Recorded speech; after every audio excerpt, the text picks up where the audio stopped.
Ľadovec v sebe ukrýva jedno čarovné písmenko. Pozorne sa pozeraj, dobre počúvaj a zapoj sa. Čaká ťa písmenkové dobrodružstvo. Priprav sa. Vo vode si hrdo stojí chladný a obrovský ľadovec. Je tichý, pevný a pomalý.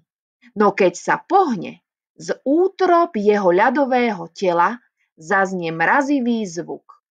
V tom zvuku znie písmenko Ľ. Počúvaj. Ľ, ľ. Ľ, ľ. Ľ, ľ.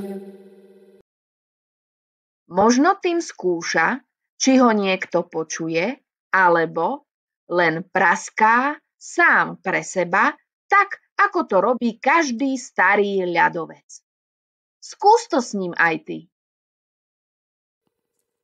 Ľ, ľ. Ľ, ľ. Ľ, ľ.